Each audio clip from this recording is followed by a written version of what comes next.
Soyez les bienvenus sur ce plateau de KTO pour notre rendez-vous hebdomadaire face aux chrétiens, organisé, comme vous le savez, en partenariat avec la Croix, avec Radio Notre-Dame et le réseau des radios RCF. Alors aujourd'hui, nous avons comme invité un ancien Premier ministre, Manuel Valls. Bonjour. Bonjour. Alors on ne le présente plus, sauf pour dire qu'il est député, apparenté La République En Marche de l'Essonne. Et il va être interrogé par 3 journalistes, comme d'habitude, Corinne Laurent de La Croix, Alain Baron de Radio Notre-Dame. Bonjour. Et Romain Mazenot de RCF. Bonjour. Alors nous allons bien évidemment parler de politique, parler de ses fonctions aussi pour la Nouvelle-Calédonie, une mission qui lui a été confiée. Mais parlons, si vous le voulez bien, Manuel Valls, d'abord de ce nouveau président, Emmanuel Macron. Comment appréciez-vous ces premiers mois? Et est-ce qu'au fond, il ne fait pas ce que vous auriez aimé faire, c'est-à-dire réformer en profondeur et vite? Est-ce qu'il ne fait pas ce que vous vouliez faire? Oui, dans bien des domaines, bien sûr, il ne faut pas s'en cacher. C'est d'ailleurs pour cela que je l'ai soutenu et que je le soutiens. Au fond, Emmanuel Macron, aujourd'hui, me semble-t-il, aux yeux des Français, incarne la fonction, la France en Europe et à l'étranger, mais incarne la fonction aussi pour nos compatriotes, réussit ce dépassement de la droite et de la gauche sur fond de crise des vieux partis, des appareils. Ce dépassement est souhaité par les Français.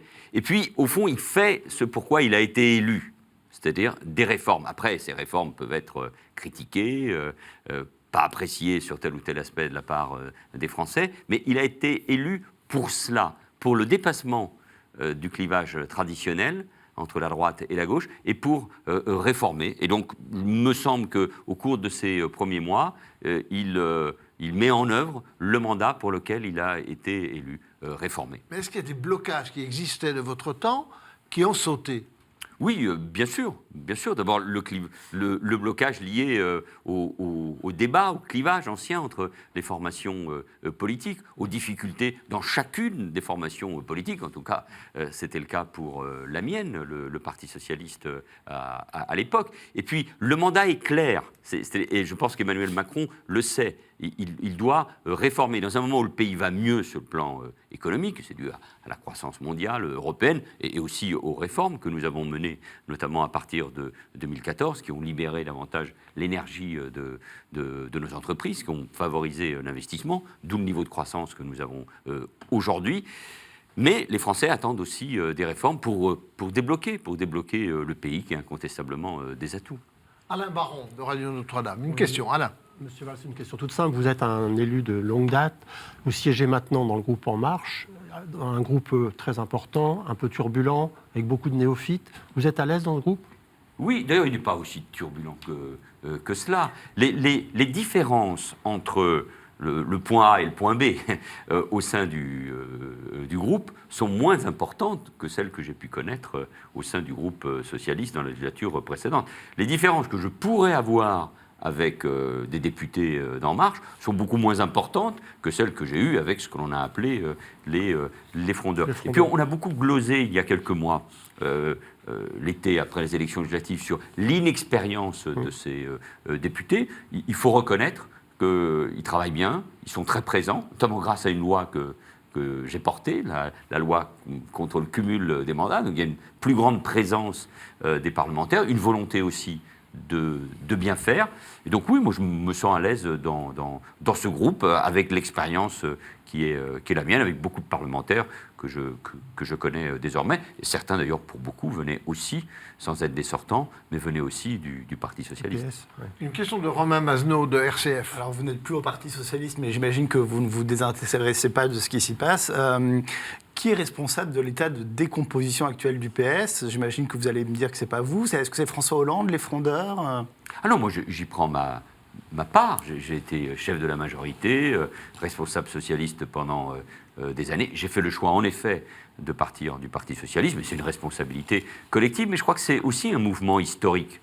Les conditions de notre victoire en 2012 contre Nicolas Sarkozy, nous avons pendant 10 ans dans l'opposition, je mettais en garde souvent mes propres amis socialistes sur cette manière de faire. Nous avons été 10 ans dans l'opposition, nous avons surfé sur l'anti-sarkozysme, nous avons gagné toutes les élections locales, mais nous n'avons pas fait le travail indispensable de rénovation de notre corpus d'idées sur les questions liées à l'État, à l'entreprise, aux évolutions de la société ou de l'Europe. Et donc toutes ces contradictions, tous ces sujets-là que nous n'avons pas traités, nous ont rattrapés pendant le quinquennat. Et puis enfin, je pense qu'il y a une crise de la social-démocratie, de la Partout gauche en Europe. réformiste, dans toute l'Europe, et c'est la fin d'un cycle. Moi, je pense que les valeurs, le rôle de protection de l'État, la lutte contre les inégalités sociales, la justice sociale, les valeurs européennes qui font partie de l'ADN de la social-démocratie, elles sont toujours là. Mais la social-démocratie, comme courant politique,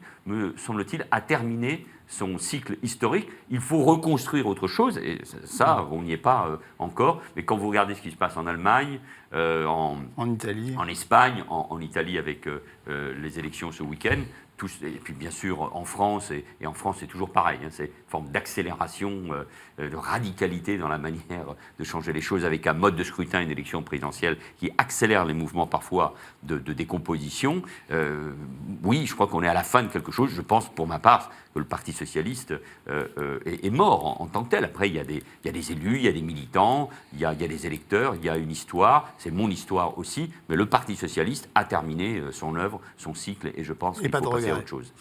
Non, d'abord, je vis rarement avec des regrets, encore moins avec des remords, même s'il faut être toujours lucide sur ses propres responsabilités. Mais précisément, l'élection d'Emmanuel Macron, ce mouvement, il faut le reconnaître.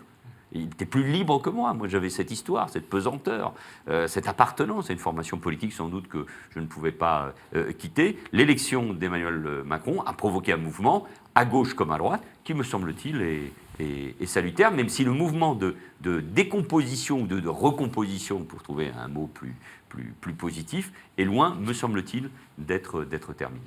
Corinne Laurent, La Croix. Oui, vous dites que c'est la fin d'un cycle, et pour vous, cette page du Parti socialiste est définitivement tournée ? Ah, pour ce qui me concerne, oui, bien évidemment. J'ai évidemment des amis au sein du Parti socialiste. Je ne renie pas cette histoire. Ma vie politique, ma vie militante doivent beaucoup au Parti socialiste. Mais oui, je n'ai aucun regret. La page est tournée. Mais ce courant de gauche réformiste, le réformisme, le social-réformisme, le social-libéralisme, appelons-le comme on veut, en tout cas, ce courant-là reste un peu orphelin, on le voit bien. Et donc, dans la recomposition politique, il devra trouver sa place dans la majorité présidentielle, au sein de la majorité présidentielle, à côté de la majorité présidentielle, je n'en sais rien encore, mais il doit trouver sa place. En tout cas, c'est le seul commentaire que je peux faire sur le Parti socialiste. Cette idée de s'enfermer dans le ni Macron ni Mélenchon et de se déterminer en fonction des uns et des autres accélère, à mon avis, le processus de décomposition du Parti socialiste. Et le Parti socialiste est un parti d'élus, était un parti d'élus, est un parti d'élus. Est-ce que c'est ce qui manque à La République En Marche, la difficulté à aller irriguer jusque dans les territoires, les régions, les collectivités, de façon. Est-ce que ce n'est pas ça qui lui manque pour avoir une action plus pragmatique peut-être jusqu'au bout? Écoutez, en moins d'un an, quelques mois, Emmanuel Macron réussit à être élu, il a une majorité à l'Assemblée nationale. J'imagine, mais moi je ne suis pas membre du parti, je suis apparenté au groupe, que l'idée est de s'organiser, de s'implanter davantage dans le pays. Oui, il faut toujours des capteurs, il faut toujours un lien avec la réalité du pays. Et puis il faut s'appuyer sur les élus.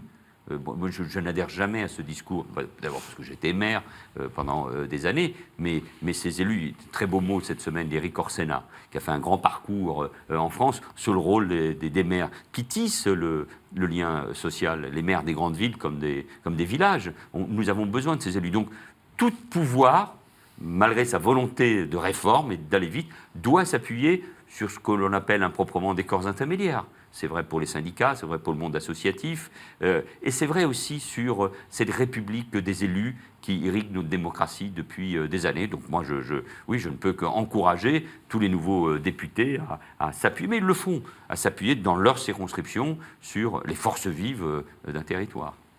Une question de Alain Baron, Radio Notre-Dame. Oui, M. Macron dit souvent que le clivage gauche-droite est dépassé. C'est aussi votre sentiment? Mais ça, je le dis depuis longtemps. Sur bien des sujets, le clivage est dépassé. Ça ne veut pas dire qu'il n'y a pas des débats dans nos sociétés. Il en faut entre les conservateurs et les progressistes. Je crois assez justement, même si ça ne peut pas tout résumer, qu'il y a un clivage que Macron d'ailleurs a lui-même souligné pendant la campagne présidentielle, mais qu'on retrouve en France et partout en Europe, qui est le clivage entre le populisme et le progressisme, entre une vision autoritaire de l'exercice du pouvoir et la démocratie, qui est un peu partout questionnée en Europe. Donc ça, c'est un des clivages. On le retrouvera aussi sans doute au moment des élections européennes, en 2019. Donc oui, il y a des clivages, parfois entre une droite très dure, celle que incarne notamment Laurent Wauquiez, en tout cas je pense que c'est son intention, et la majorité d'aujourd'hui. Mais il y a aussi un clivage entre cette majorité, entre ce progressisme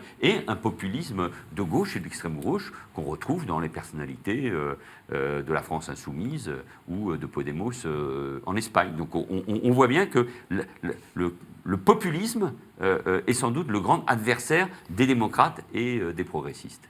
Une question de Romain Mazenot de RCF. On parle beaucoup de la SNCF en ce moment. Est-ce que la fin du statut des cheminots, c'est vraiment le moyen pour la SNCF de renouer avec la compétitivité, de réduire son endettement? Est-ce qu'il y a d'autres pistes possibles? Ce n'est pas le seul sujet.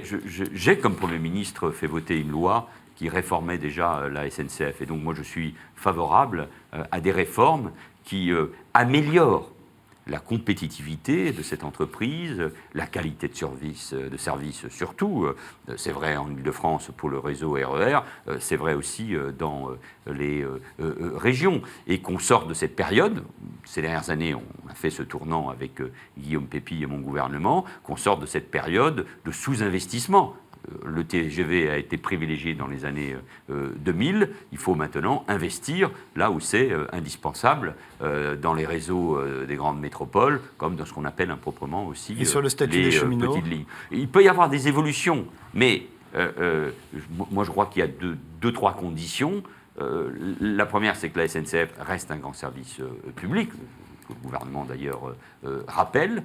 Deuxièmement, qu'on respecte les fonctionnaires. Moi, je n'aime pas le discours général, il est très ancré dans notre pays, à l'égard des fonctionnaires. Ce ne sont pas des privilégiés.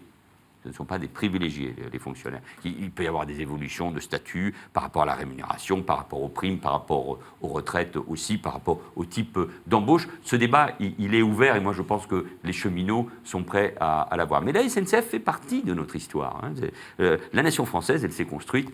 Sa colonne vertébrale, c'est l'État, avec l'État et aussi avec des grands services publics. C'est vrai pour la sécurité sociale, c'est vrai pour la SNCF, notamment après-guerre. Donc il faut respecter ces cheminots et il faut respecter les partenaires sociaux, notamment les grands syndicats réformistes. Et moi, je suis très attentif. En passant par les ordonnances, on respecte ce fonctionnement. Mais on peut utiliser les ordonnances pour accélérer le mouvement, pour passer un certain nombre de réformes qu'on va appeler techniques ou financières. Oui, mais de toute façon, c'est le respect de la Constitution. Le 49.3, la responsabilité du gouvernement engagé comme les ordonnances, ça fait partie de notre Constitution. Donc on peut utiliser ces articles de la Constitution. Mais quand il s'agit d'un texte de réforme de la SNCF, ça peut s'appuyer sur les ordonnances, sur le dialogue social surtout, mais aussi sur un texte de loi. C'est le respect que l'on doit au Parlement, bien sûr, que l'on doit aux partenaires sociaux et que l'on doit tout simplement aux Français. Je crois que c'est cette méthode qui est choisie par le gouvernement. Mais encore une fois, un grand service public qu'il faut maintenir, un respect profond des fonctionnaires. Regardez, les Français sont les premiers à critiquer les fonctionnaires, mais ils réclament à juste titre des policiers, des gendarmes, des cheminots, des professeurs, des enseignants, des aides-soignants, des médecins, de l'hôpital public. On a besoin de ces grands services publics et la France a besoin de ces services publics. Mais soyons clairs. Les ordonnances, c'est un peu une provocation vis-à-vis de la SNCF, des cheminots, des syndicats. C'est pas maladroit politiquement ? Si on devait passer toute la réforme concernant la SNCF par les ordonnances, je crois que cela peut poser à terme un vrai problème, en tout cas de dialogue et même d'une certaine manière de démocratie. Donc il faut y être attentif.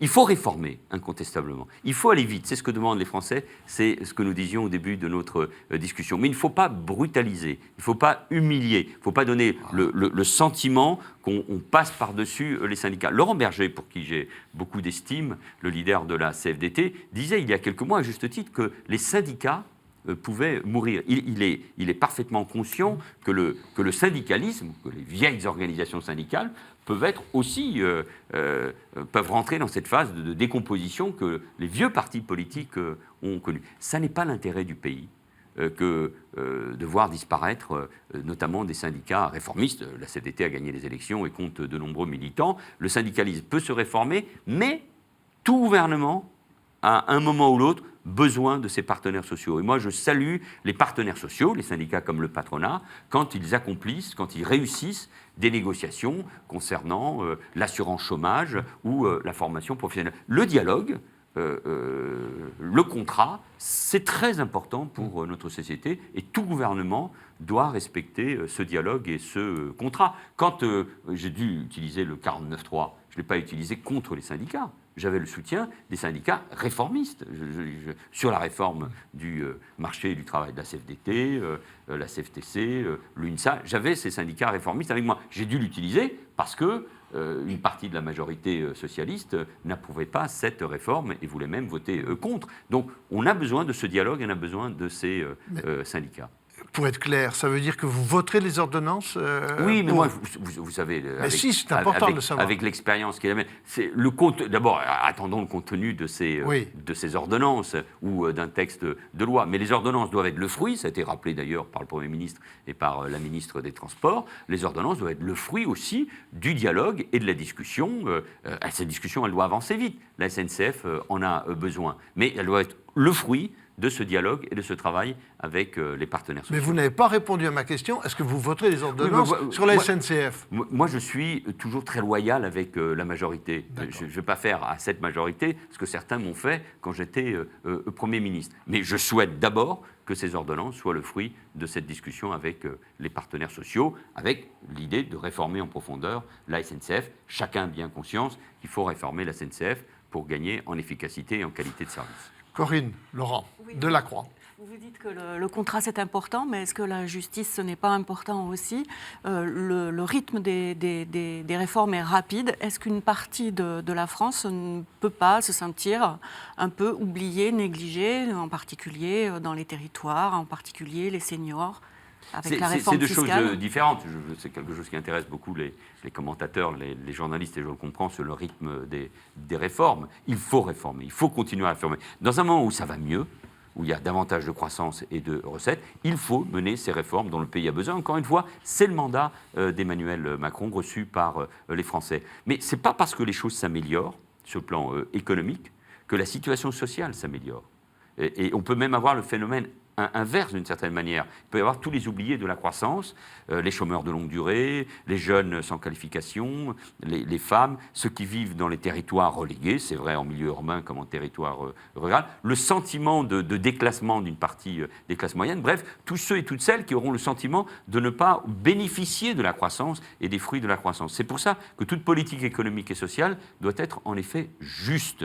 Il faut libérer les énergies, mais on peut mener une politique qui a consisté à réformer l'impôt sur la fortune, et j'y étais favorable. Et en même temps, il faut que les Français ressentent aussi les fruits de ces réformes. Ça sera le cas dans quelques mois avec la suppression en partie de la taxe d'habitation. Chacun doit pouvoir se sentir pleinement dans la nation, et toute politique doit être juste. Le sentiment de justice sociale et la volonté d'égalité sont des sentiments très forts, des attentes très fortes dans notre pays. Il faut les respecter.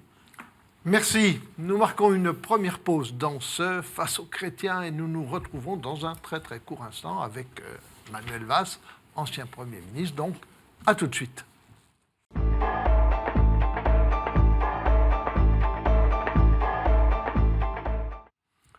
Nous nous retrouvons pour cette deuxième partie du Face aux chrétiens, une émission hebdomadaire qui est diffusée sur KTO et relayée par Radio Notre-Dame et le réseau des radio RCF. Alors nous avons comme invité aujourd'hui Manuel Valls, député apparenté La République En Marche de l'Essonne, ancien Premier ministre. Il est interrogé par 3 journalistes, Corinne Laurent de La Croix, Alain Baron de Radio Notre-Dame et Romain Masneau de RCF. Et nous allons, après avoir parlé de la politique tout à l'heure, dans une première partie, nous allons parler des questions de société, de bioéthique et tout ça. Alors, Manuel Valls, le gouvernement d'une part, le comité consultatif d'éthique d'autre part, incite les Français à débattre des questions de bioéthique. Et vous venez de prendre les devants et, avec 156 députés, de réclamer une loi sur la fin de vie, alors que c'est effectivement prévu dans les débats de bioéthique. Mais pourquoi cette précipitation? Vous voulez une loi dès la fin de l'année. On ne comprend pas trop pourquoi vous avez voulu faire pression, alors que c'est dans les débats de bioéthique, il est question du suicide assisté, alors que vous allez un peu plus loin. Expliquez-vous. Mais c'est bien que les députés jouent pleinement leur rôle. Nous sommes les représentants du peuple. C'est dans nos compétences que de nous inviter dans ces débats. Et d'ailleurs, avec la volonté d'aller au-delà, là aussi, des clivages politiques. D'ailleurs, ces questions traversent toutes les familles politiques.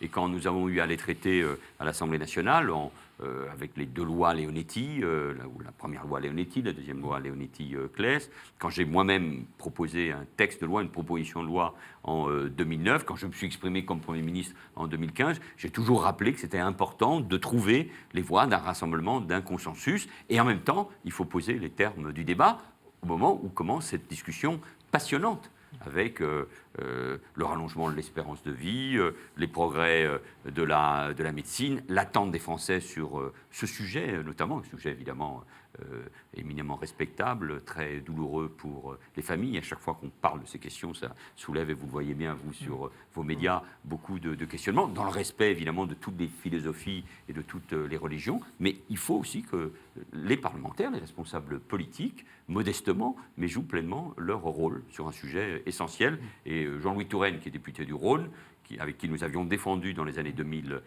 l'idée de mourir, de cette fin de vie, de mourir dans la dignité, a pris cette initiative. C'est un médecin, il faut aussi le rappeler. Romain Masneau de RCF. Vous parliez de la loi Claes-Leonetti, mais est-ce que la priorité, ce n'est pas de faire connaître cette loi qui est très mal connue des Français, qui va déjà très loin sur le sujet? Oui, il faut rappeler, mais vous le savez, la loi Leonetti de 2005 relative profonde aux droits des malades et la fin de vie, qui refusait l'acharnement thérapeutique, ce qu'on avait appelé l'obstination déraisonnable. Il y a eu une autre loi, suite au rapport que le président de la République François Hollande avait confié à Jean Leonetti et à Alain Claes, une loi du 13 février 2006, qui allait plus loin, qui tirait les leçons de la première loi 10 ans auparavant sur les droits de personnes en fin de vie, et qui consacrait le droit de chaque personne, vous l'avez dit en effet, à une sédation profonde et continue jusqu'à son décès. Donc il faut faire connaître ces lois, il faut aussi développer les soins palliatifs, mais nous considérons, ceux qui ont signé cet appel auquel vous faisiez allusion, qu'il faut aller sans aucun doute plus loin. La loi doit être juste, elle doit être humaine, mais permettre à chaque individu, selon un certain nombre de procédures, de pouvoir lui-même consacrer cette fin de vie. Je connais tous les tenants, les aboutissants du débat, les pour, les contre, l'idée du débat, mais je pense qu'il faut aller plus loin, notamment sur les directives anticipées, sur le rôle des médecins, des personnes concernées. Quelle est votre position très précise sur la fin de vie? Est-ce que, puisque le comité consultatif d'éthique a lancé le débat sur le suicide assisté, vous, semble-t-il, vous voulez aller plus loin que le suicide assisté, vous voulez aller jusqu'à l'euthanasie, c'est-à-dire que... Après, c'est les mots... Quelle est votre position? Ah non, ce ne sont pas des mots. Ah non, c'est des mots très importants, voilà. Parce que derrière, ils révèlent des pratiques qui peuvent être différentes. Moi, je suis... Et le mot euthanasie est un mot lui-même d'une très grande complexité. Mais je suis favorable, oui, à une forme de suicide assisté, et donc à une forme d'euthanasie, puisque c'est comme cela que les choses sont présentées. Elles peuvent être différentes, mais c'est pour la compréhension de ceux qui nous écoutent et qui... nous lirons. Je suis favorable à ce qu'on aille plus loin de ce qui a été fait avec beaucoup de respect par rapport à ce qui a été fait, mais pour aller plus loin par rapport à ce qui a été fait et de donner cette liberté comme cela existe dans un certain nombre de pays. Je me suis moi-même interrogé, j'ai participé à ces débats. Comme Premier ministre, j'ai été très respectueux, au-delà de mes convictions personnelles et profondes, du travail qui avait été celui de Jean Leonetti et d'Alain Clèche. Je m'étais exprimé à ce moment-là comme Premier ministre, je m'étais peut-être exprimé même dans votre journal, dans La Croix. Mais je pense qu'il faut franchir au fur et à mesure les étapes, et nous sommes là dans une étape, dans un débat qui s'ouvre. Donc cette proposition doit être examinée, traitée, et si possible, faire l'objet d'une loi. La nouvelle majorité, le rajeunissement aussi des parlementaires me laisse penser qu'il y a une plus grande ouverture sur la proposition que nous faisons, d'où le nombre de signataires, de députés, qui est un nombre très impressionnant. Alain Baron, de Radio Notre-Dame. Toujours sur l'euthanasie, on sait que la religion catholique, notamment, est tout à fait opposée. Et au-delà même de l'aspect religieux, est-ce que vous ne pensez pas qu'il y a un risque humain, si on généralise l'euthanasie, un risque de dérapage?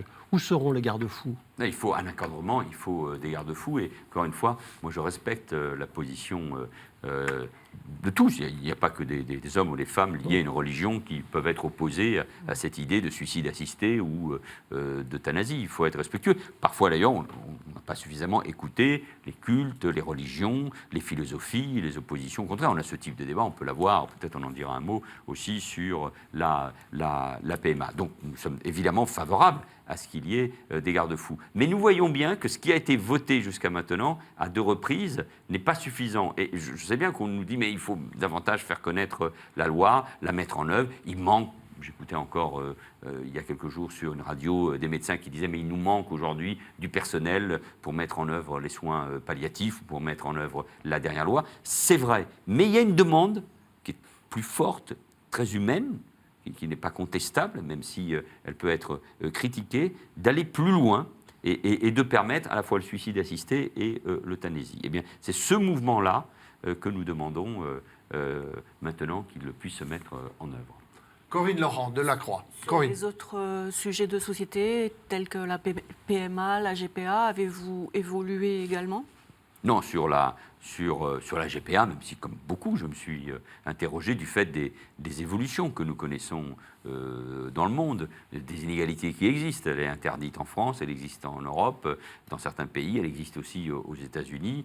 Et il y a une attente, parfois, un besoin d'enfant qui fait qu'on transgresse toute une série de règles. Sur la GPA, j'y suis opposé. Je suis déjà exprimé souvent sur cette question-là, parce que je crois que c'est une véritable marchandisation du corps. La PMA, le débat va avoir lieu. C'est d'ailleurs un engagement du président de la République. La procréation médicalement assistée pour les couples de femmes, en l'occurrence, parce que la PMA, elle existe déjà. Ouvrons le débat, soyons attentifs à toutes les questions éthiques, philosophiques et médicales qui se posent, mais sur la PMA, je suis favorable, là aussi, à ce qu'on puisse avancer après un débat qui doit être de très grande qualité.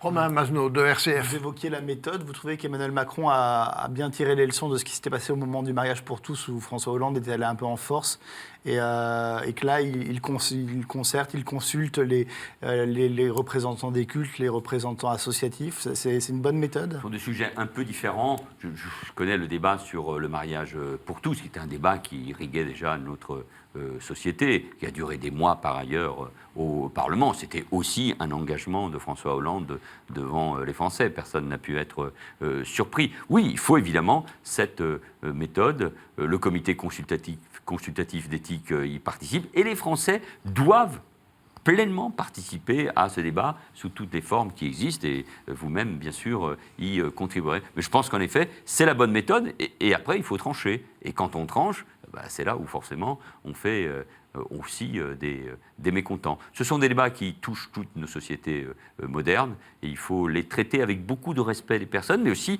avec la volonté d'avancer. Et c'est aussi, je pense, le contenu d'un projet progressiste. Et moi, je porte aussi ce projet progressiste, faire évoluer notre société dans le respect des convictions, mais faire évoluer tout de même notre société. Alain Baron de Radio Notre-Dame. Si on ouvre la PMA à tous les couples de femmes, il faudra aussi sans doute à terme l'ouvrir aux couples d'hommes. Oui, mais pas tout à Et fait avec dans la les mêmes GPA. conditions. Avec la GPA. Mais c'est bien tout le débat qui existe depuis le début avec la PMA, qui, de mon point de vue, n'existait pas pour ce qui concerne le mariage pour tous et l'adoption. Mais dès qu'on touche aux formes de procréation assistée, on ouvre bien sûr un débat qui peut aboutir à d'autres formes de procréation assistée. Mais moi, je pense qu'il faut accompagner ce débat. Vous savez, je suis toujours l'élu d'un territoire, Évry, où il y a le Génopole, qui doit beaucoup au financement public depuis des années, mais d'abord et avant tout au Téléthon, avec les évolutions liées au séquençage de l'ADN, qui permet des progrès incontestables dans la lutte contre toutes les maladies rares, mais aussi le cancer ou le sida. Tout cela pose aussi des questions éthiques majeures. Je pense notamment à l'ADN, comment on anticipe les évolutions de chaque individu par rapport à des maladies qu'il pourrait avoir. Mais du coup, on ouvre aussi d'autres champs. Donc je suis parfaitement conscient que toute évolution sociétale, juridique, médicale, pose des problèmes d'éthique, des problèmes parfois qui peuvent être très lourds. Donc traitons-les avec la passion nécessaire, parce qu'il y aura toujours forcément de la passion, traitons-les en tenant compte aussi des attentes des individus, en posant le débat en termes philosophiques, mais en même temps, ne nous interdisons pas d'avancer et ne nous interdisons pas non plus d'avoir des garde-fous. Corinne Laurent, de la Croix. Pour changer de sujet, vous êtes un grand défenseur de la laïcité. À quel moment sommes-nous à présent? Est-ce que nous sommes encore dans un moment difficile où il est difficile d'aborder ces questions sur la place publique? On l'a vu encore avec l'Assemblée nationale et le port des signes religieux. Ou est-ce qu'on est dans un moment un peu plus d'apaisement? Moi, je pense que la laïcité, c'est l'apaisement. C'est la possibilité de vivre ensemble, de se respecter. La laïcité n'a jamais été la négation des cultes, de la religion ou des croyances, même si elle est née dans un moment très particulier de confrontation entre la République et l'Église catholique au début du XXe siècle. C'était un des éléments de cette confrontation. Et la loi de 1905, en même temps, c'est une loi de compromis. Elle a été portée par Aristide Briand, soutenue aussi bien par Jaurès que Clémenceau. Donc c'est une loi de compromis, de respect. Moi, je ne crois pas au fait qu'il faille accoler un épithète à la laïcité qui serait combattante, dure, radicalisée. Non, la laïcité, ça fait partie, là aussi, de l'ADN de la République. Donc il faut que ça soit un outil, bien sûr, d'apaisement, mais il faut respecter ce qu'est la laïcité.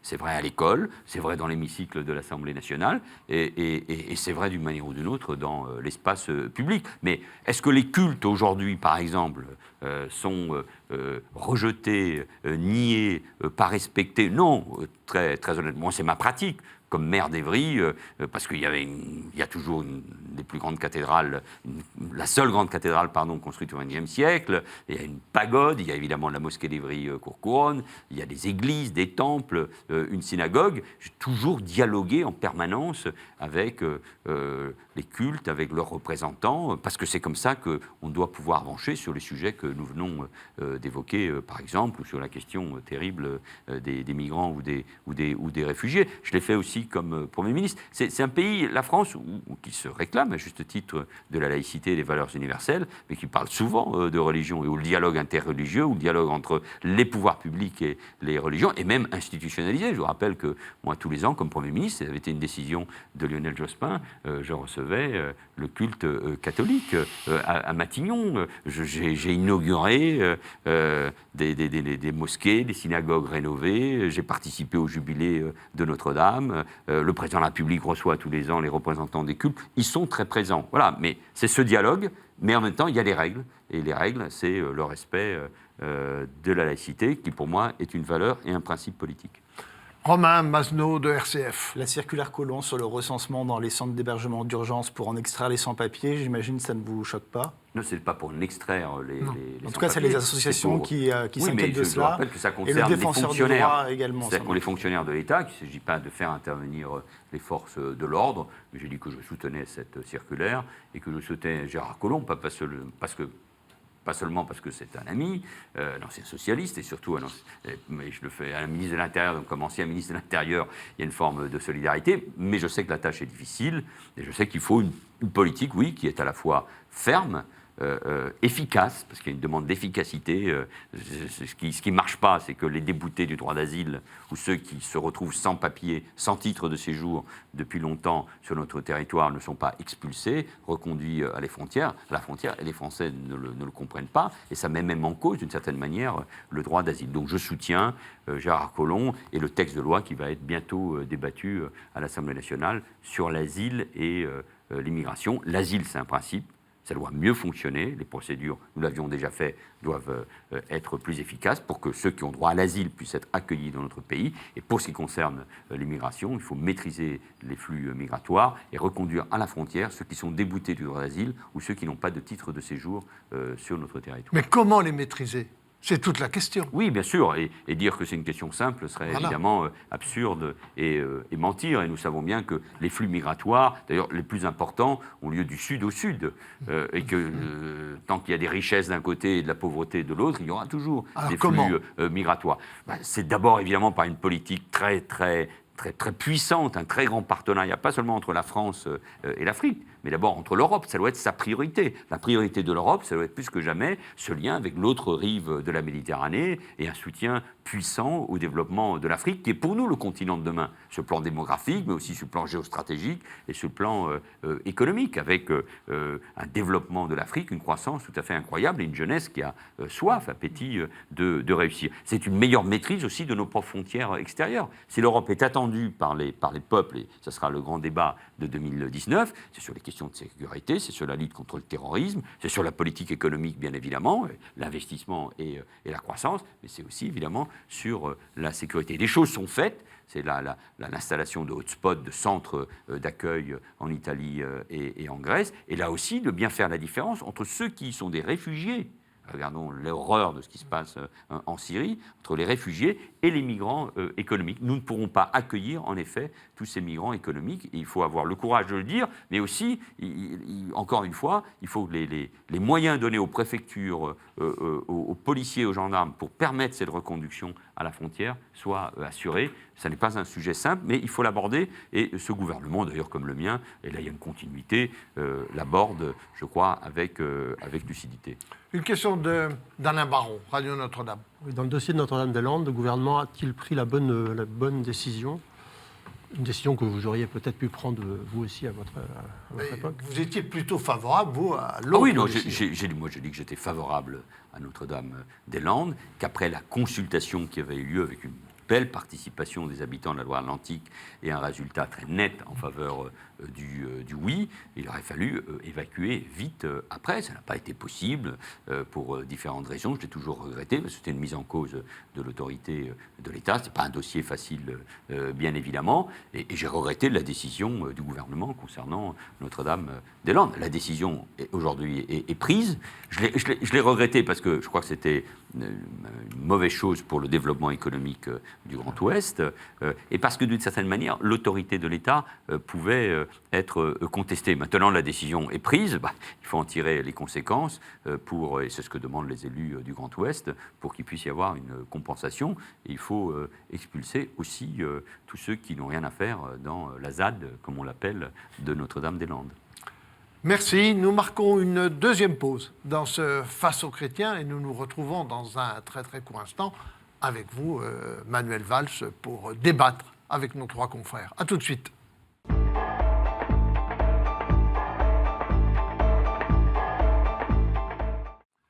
Troisième partie de ce Face aux chrétiens avec notre invité Manuel Valls, ancien Premier ministre, député de La République En Marche de l'Essonne, et il est interrogé par trois journalistes, Corinne Laurent de La Croix, Alain Baron de Radio Notre-Dame et Romain Masneau de RCF. Alors, Monsieur le Premier ministre, nous allons parler de la Nouvelle-Calédonie parce qu'on vous a confié et vous présidez une mission parlementaire en Nouvelle-Calédonie et sur place, vous avez plutôt pris position pour le maintien dans la République française et vous parlez d'un lien très fort entre la Nouvelle-Calédonie et la métropole et la République française.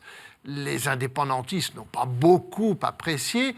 Alors, est-ce que vous pouvez nous en dire plus sur le lien que vous voyez à l'avenir entre la Nouvelle-Calédonie, le Caillou, comme on le dit, et la République française? Quel lien il peut y avoir? D'abord, ce territoire qui est loin, près de 24 heures d'avion pour y aller, qui a moins de 300 000 habitants, mais ce territoire a une place particulière. C'est ainsi dans le cœur des Français, peut-être parce qu'ils vont se souvenir des accords de Matignon, du rôle de Michel Rocard, de la poignée de main entre Jacques Lafleur et Jean-Marie Djibaou.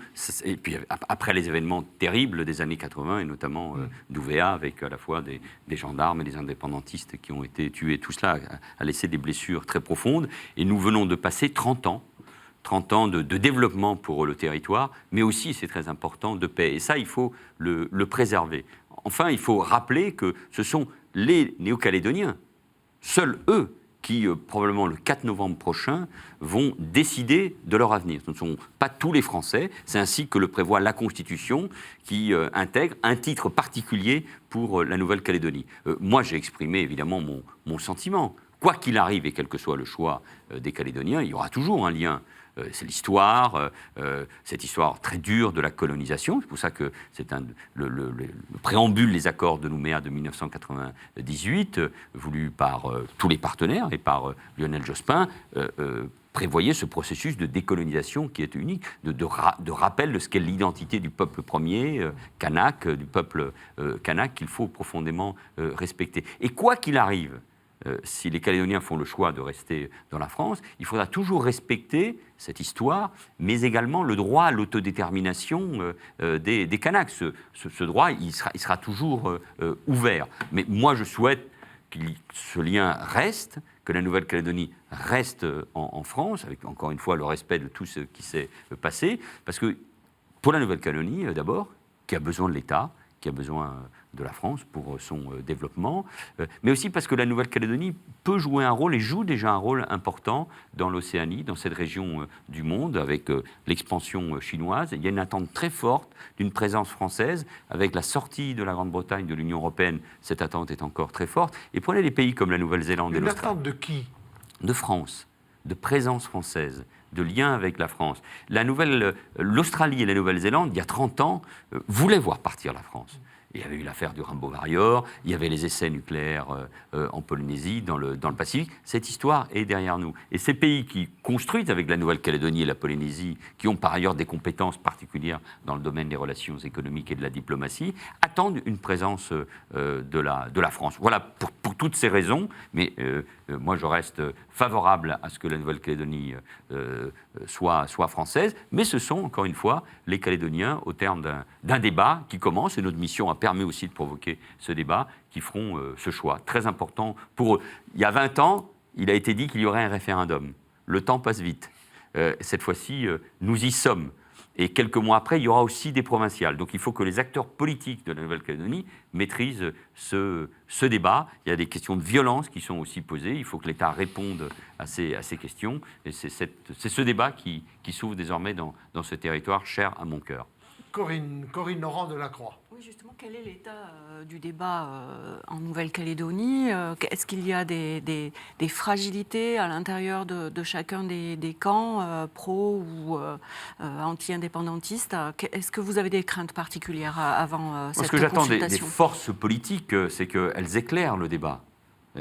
Rappelle les enjeux. Elle rappelle d'abord le bilan de ces 30 dernières années, rappelle qu'il y a des valeurs que les Calédoniens partagent, qui sont des valeurs océaniennes, mélanésiennes, des valeurs kanak, des valeurs républicaines françaises, qui sont qui permettent précisément de vivre ensemble. Elle rappelle le bilan, le développement, le domaine économique, dans le domaine des routes, le rôle du nickel, qui est très important, hein, cette grande industrie que j'ai contribué à sauver il y a 2 ans par des nouveaux financements, mais c'est un rôle très important, c'est 20% de la richesse de la Nouvelle-Calédonie et des milliers d'emplois, mais s'engage dans l'avenir. De toute façon, il y a un destin commun. Tous ceux qui vivent en Nouvelle-Calédonie vivront ensemble. Donc il faut maîtriser ce débat, ne pas revenir en arrière, n'humilier personne, et quoi qu'il arrive, il faudra gouverner ce territoire ensemble, Européens, Kanaks, et puis tous les autres, parce qu'on oublie très souvent qu'en Nouvelle-Calédonie, il y a beaucoup d'autres origines qui viennent d'Indonésie, qui viennent de Wallis et Futuna, de Polynésie, qui viennent du Japon. C'est une histoire très particulière, la Nouvelle-Calédonie, qui n'est en rien semblable à d'autres territoires ultramarins, qu'il faut respecter. Mais il faut une maîtrise de ce débat, et il faut aussi éclairer l'avenir. Il faudra régler un certain nombre de problèmes. Je pense notamment aux questions liées à la citoyenneté, parce que vous savez, il y a 3 corps électoraux, donc c'est pas facile à traiter. C'est dans la Constitution et c'est provisoire. Ces questions, nous aurons aussi à les traiter, mais avec intelligence et maîtrise et beaucoup de respect des uns et des autres. Romain Mazenot de RCF. Pour parler d'un autre territoire, la Corse, vous êtes opposé à la mention explicite de la spécificité corse dans la Constitution. Est-ce que c'est parce que pour vous c'est contraire à l'esprit général de la Constitution qui stipule que la France est une république une et indivisible? Oui, enfin, d'abord j'appréciais les mots du président de la République en Corse il y a quelques semaines, de fermeté, qui a fermé toutes les autres portes, de rappel de ce qu'est la Corse, sans nier en rien la spécificité de ce territoire qui est une île, les problèmes que l'insularité doit affronter, l'histoire de la Corse, la langue corse qui existe. Il y a une culture qui peut le nier. J'ai aussi beaucoup aimé et touché par le discours de Madame Erignac, qui en quelques mots a dit, me semble-t-il, l'essentiel, rappelant la mémoire de son mari, le préfet Claude Erignac. Mais moi, je suis opposé, en effet, à ce qu'on mentionne la Corse dans la Constitution. Il y a des territoires ultramarins, nous venons d'en parler avec la Nouvelle-Calédonie, qui ont leur place dans l'organisation institutionnelle. La Corse, c'est une île, mais elle fait partie de ce territoire métropolitain qu'est la France, qui est l'Hexagone. Et si on met la Corse, je ne sais pas à quel article par ailleurs, il faudrait le préciser dans la Constitution, on ouvre la boîte de Pandore. Et moi, je pense que nous devons être très attentifs à l'unité du territoire et à l'unité de la nation. Dans cette Europe, on voit bien avec l'Italie du Nord, la Catalogne, qui peut se passer en Belgique, le débat en Grande-Bretagne avec l'Écosse, faisons très attention à ne pas défaire les vieux États-nations qui sont au cœur de la construction européenne, mais aussi de notre propre histoire. Et si on ouvre cette boîte de Pandore, pourquoi alors d'autres régions à forte identité, les Basques, les Bretons, les Alsaciens, ne seraient pas en droit de réclamer eux aussi, au nom de l'histoire, leur propre inscription dans l'histoire, dans la Constitution. Donc je suis très opposé à cette inscription. Une question de Alain Baron de Radio Notre-Dame. Madame. Toujours au chapitre des réformes institutionnelles, quelle est votre position sur le projet qu'on prête à M. Macron de faire une loi contre le cumul dans le temps des mandats? Moi, je suis favorable. J'étais favorable au non-cumul, tout simplement. Et ça, c'est la grande réforme qui change profondément les pratiques politiques. Je suis favorable aussi à la diminution du nombre de parlementaires, députés et sénateurs, bien évidemment. Je suis favorable aussi à des évolutions qui permettent d'accélérer le débat parlementaire, parce qu'il peut gagner en efficacité. Et je suis très favorable surtout à ce qu'on respecte également les droits du Parlement, dont les missions essentielles sont certes de voter la loi, mais l'essentiel, mon vieil ami Guy Carcassonne, professeur de droit constitutionnel, le rappelait souvent, c'est l'évaluation et le contrôle de la loi et de l'action gouvernementale. Et donc, l'idée du non-cumul dans le temps ne me choque en rien. En même temps, je pense qu'il faut trouver un accord entre l'Assemblée et le Sénat, entre l'exécutif et le Parlement. Le débat s'ouvre. Je crois que le Premier ministre va consulter les présidents des assemblées et les présidents des groupes. Cette réforme devra se faire. Elle sera aussi accompagnée d'une réforme qui intéresse peut-être moins les Français, mais qui est très importante. En réduisant le nombre de députés, il va falloir aussi réduire le nombre de circonscriptions, opérer un découpage. Il faudra être attentif, du coup, c'est ce qu'exprime notamment Gérard Larcher, le président du Sénat, à la représentation des territoires et des départements. Soyons clairs aussi, si le Sénat bloque comme on peut le pressentir, est-ce qu'il faut passer par le référendum? Oula, mais ça c'est vraiment, d'abord c'est une prérogative du président de la République. Vous savez qu'il y a en plus un débat sur l'utilisation de l'article 11 pour réformer la Constitution. Certains considèrent qu'on ne peut pas la réformer ainsi à travers le référendum. Faisons tout. Je pense que c'est l'état d'esprit du président de la République pour qu'il y ait un accord, d'abord avec l'Assemblée, bien sûr, avec le Sénat. Le référendum, c'est toujours une arme qu'il faut utiliser avec, paraît-il, beaucoup de prudence. Eh bien, merci beaucoup, Manuel Valls. C'est maintenant la fin de ce Face aux chrétiens que que nous avons passé une petite heure avec vous. Nous nous retrouverons bien évidemment dans une semaine pour un nouveau Face aux chrétiens avec les 3 journalistes de La Croix, de Radio Notre-Dame et de RCF. Si vous avez pris cette émission en cours, vous savez que vous pouvez la retrouver dans son intégralité sur les sites de La Croix, de Radio Notre-Dame, de RCF. Donc, à la semaine prochaine. À bientôt.